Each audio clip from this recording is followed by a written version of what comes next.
안녕하세요. 네, 김정아입니다. 네, 지난 방송 잘 보셨나요? 네, 지난 방송 북한 유혹은 30명의 아사 사건으로 북한 내부의 코로나 문제의 은폐 방법을 우리가 한번 봤습니다. 그러면 이번 시간에는 북한 당국이 코로나 문제를 왜 이렇게까지 은폐하는지 한번 우리 분석해 볼까요? 네, 오늘 방송 주제입니다. 북한 당국의 코로나 은폐의 진짜 이유는 우리 한번 지난 기간을 한번 생각해 보십시오.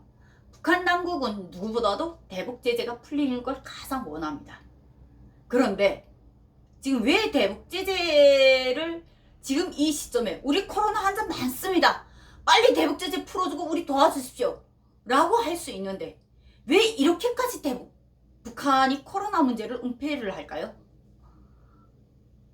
저는 이 부분을 다시 한번 잘 생각해 보니까 누구보다도 대북 제재를 필요로 하는 이 시점에 왜 북한이 이렇게까지 코로나 문제를 은폐를 할까? 왜 우리는 확진자가 없다, 우리는 깨끗한 나라다 라는 방송을 연이어 국제사회에 내보낼까요? 그 이유 첫 번째, 북한에게 두려운 것은 대북 제재보다 더 무서운 내부 반란이 아닐까라고 저는 생각했습니다. 이 문제는 전 세계가 코로나 사태로 오직 코로나 이슈로 뒤엎는 이 시기에 북한이 미사일 발사를 연속되고 한다는 걸 우리가 볼 수 있겠죠. 누구보다도 지금 북한은 지원이 필요한 시기일 겁니다. 의료 지원, 방역 지원. 이 시점에 대북 제재도 풀어달라 매달릴 수도 있는데 이 절호의 기회를 그들은 미사일 발사로 우리는 코로나 청정구역이다.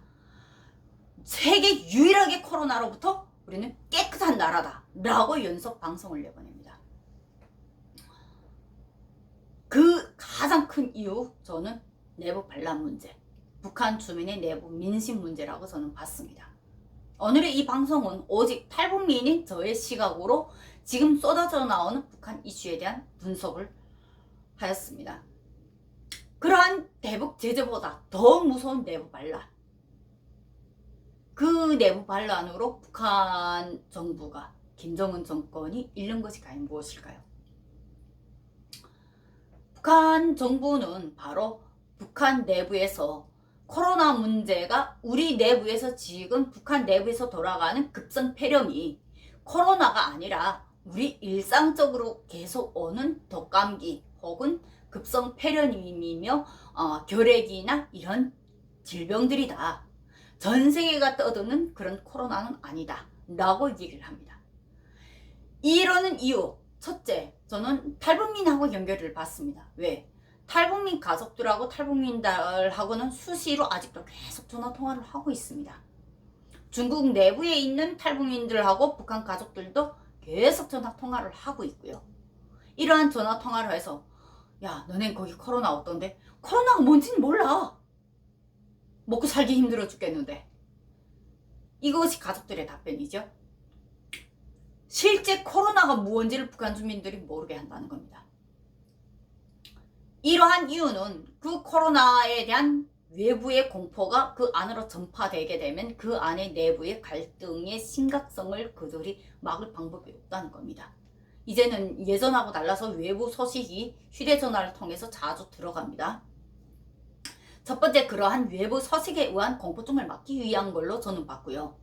두 번째 문제 같은 경우에는 이러한 북한 내부의 반란이라는 것은 주민들의 반발도, 민심이 흉한 것도 있지만 북한 정부가 가장 두려워하는 내부 반란은 중상위권들의 혼란입니다. 그들에 대한 민심입니다.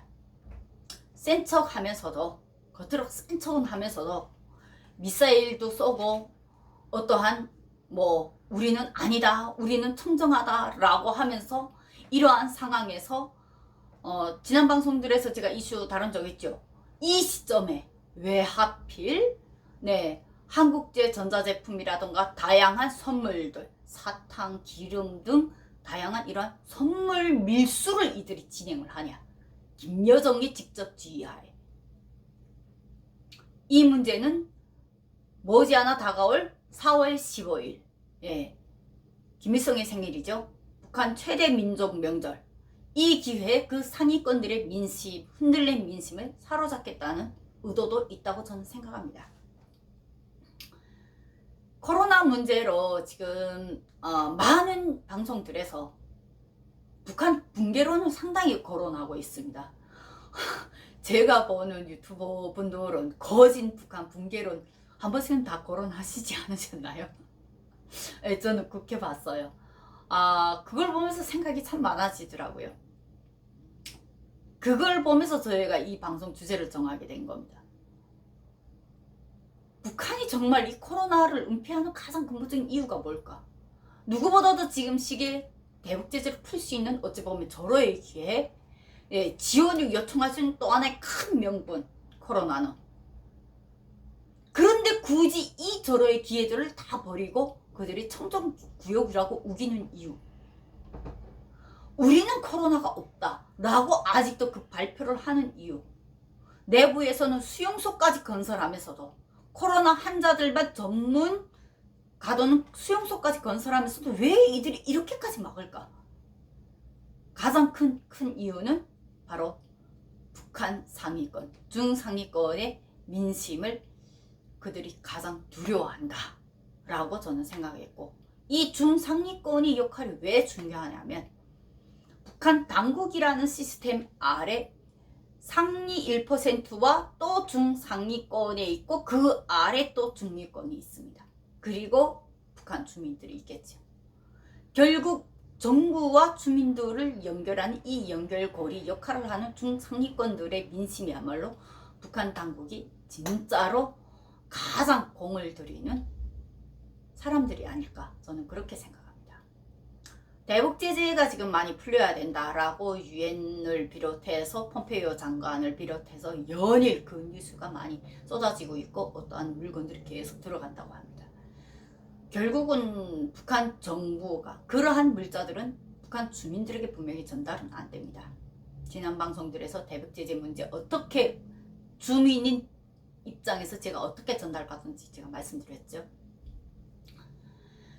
이러한 문제의 실제 해결을 하려면 지금 현재 방법으로서는 북한 주민들한테 직접 들여보는 거는 밀수밖에 없어요. 북한 밀수를 통해서 북한 장마당에 직접 푸는 방법밖에 없는데 그러한 방법을 북한 정부는 안 하겠죠. 오히려 북한 정부가 대북 지원을 받게 되면 그 지원 물자를 장마당하고 연결된 무역회사나 이런 기관을 통해서 외화벌이 사업소, 무역회사 이런 기관을 통해서 그들이 물건을 전달해서 시장에 푸는 방법이 있는데 결국 그러게 되면 진짜 서민들은 못 받는다는 겁니다. 이러한 북한 붕괴가 현실이 되면 어떤 문제들이 발생될까요? 그러한 문제가 현실이 되게 되면 여러분이 생각하는 그냥 마냥 통일이 온다가 아니라 여러분이 생각하는 그 이상의 문제들이 여기에는 많이 깔려 있습니다. 그 주제 제가 다음 시간 또 한번 분석해 보도록 하겠습니다. 과연 정말로 북한이 붕괴됐을 때 북한 정부, 북한 주민들이 한국의 지원을 환영할 것인가? 두 번째 문제, 북한의 이념이 문제에는 우리가 어떻게 정리를 할 것인가? 붕괴된 북한의 경제 시스템을 움직이려면 과연 우리는 무엇부터 해야 되는가? 북한의 보건 실태, 그 심각한 마약 중독자들, 대령 환자들, 다양한 전염병들, 그 문제 우리는 어떻게 해야 될까? 통일이란 문제는 어찌 보면 우리 민족의 또 다른 큰 숙제라고 저는 생각합니다. 통일은 대박이요. 예, 평화 통일 구호가 많죠. 통일 문제만큼은 저는 정말로 심각하게 봤어요. 제가 이 유튜브 방송을 첫 시작하면서 가장 그 문제 제일 심각하게 말씀드렸죠. 왜 저만 그렇게 보는지. 정말 통일이란 문제는 저는 제일 두려운 우리 민족의 또 다른 가장 큰 시련의 한 고비라고 저는 생각합니다. 개인적으로. 오늘 방송 여기서 마치겠습니다. 감사합니다.